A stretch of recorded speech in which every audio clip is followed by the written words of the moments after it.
Во кругот на клинички центар дневно влегуваат над 2000 возила, што е 4 пати повеќе отколку што може да се соберат на регуларниот паркинг.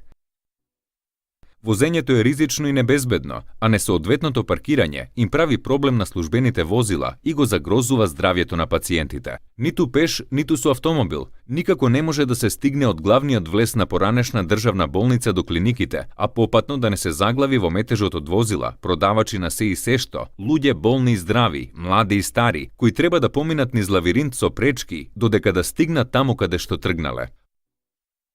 Општ хаос е благ збор за последиците од тоа што нема доволно паркинг места во кругот на клиничкиот центар Мајка Тереза. Дневно влегуваат над 2000 возила, а вкупно има 533 места за паркирање, или по 4 возила за едно место. Поради тоа тука се е обратно. Автомобилите се паркираат на тротоарите и го фаќаат местото на пешаците. За пешаци нема место на тротоар и тие одат по улиците. Има возачи што возат во обратна насока и дополнително го блокираат сообраќајот.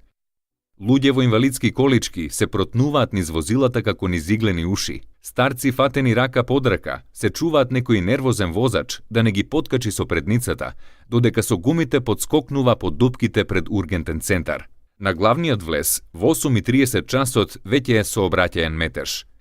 Додека екипата на МКД.МК беше таму, во еден момент имаше 16 возила што чекаа да влезат и уште 5 возила што се буткаа пред нив непрописно, обидувајќи се некако да влезат. Ова е единствениот влез за брзата помош да стигне до ургентен центар, но тоа е можно само ако возилото што носи итни пациенти некако ги прелета сите пред себе. Сите мора да платат карта за паркинг, па и брзата помош со итни пациенти, тука се губи дополнително време. Иронично, но и да го помине цел град или неколку града, ако доаѓа од внатрешноста, комбито на брза помош ке заглави токму овде, на крајно нефункционалниот влез во клинички центар.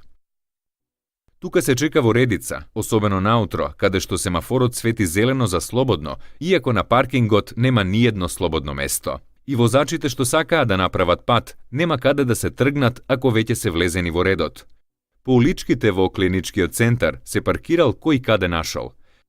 Има регистрација од Штип, Кавадарци, Тетово, Струмица. Небезбедно и за возила и за пешаци, ризично за болни луѓе. На главниот паркинг, кај куќичката за наплата, човек и ако успее да влезе, ќе излезе само ако е вешт возач. Буквално е тепачка за место, а места нема. На таблата пишува паркинг карта 25 денари од час, месечна 2000 денари, годишна 20.000 денари, работно време 24 часа. Не е достапна бесплатна опција за кратки задржувања до 15 минути, како низ други паркинзи во Скопје. Тој што ќе помине преку рампата мора да плати. Тука секогаш е гужва. Почнува во 8 часот наутро и не престанува.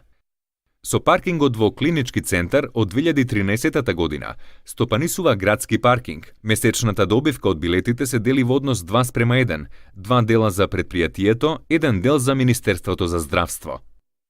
Катни гаражи би го решиле проблемот со недостигот од паркинг во клинички центар, предложи Министерството за здравство пред 4 години.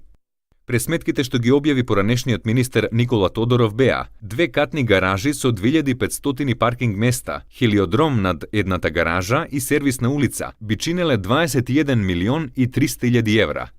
Намерата беше тие да се обезбедат со инвестиции од домашни и странски компании по принципот на јавно-приватно партнерство. До сега имаше 2 повика за инвеститор. Катни гаражи не се изградија. Во меѓувреме претходната техничка влада кон крајот на мај годинава го потпиша договорот за изградба на нов клинички центар во Скопје со конзорциумот на компаниите Гранит, Бетон и италијанската Инсо системи. Договорот е вреден 72 милиони евра. Архитектите алармираа дека е неодговорно да се гради нов клинички центар на стара локација, каде што има проблем со инфраструктурата, со протокот на пациенти и на возила. Според нив има стручен предлог за локација на клиничкиот центар, кој што сообраќајно и архитектонски би бил посоодветен. Тоа е просторот на североисточната страна на душевната болница во Бардовци, односно зад Зајчев-Рид, на потегот село Злокуќани, село Бардовци. Предходната влада ги игнорираше овие укажувања. Новиот министер за здравство Арбен Таравари се согласува со овие препораки.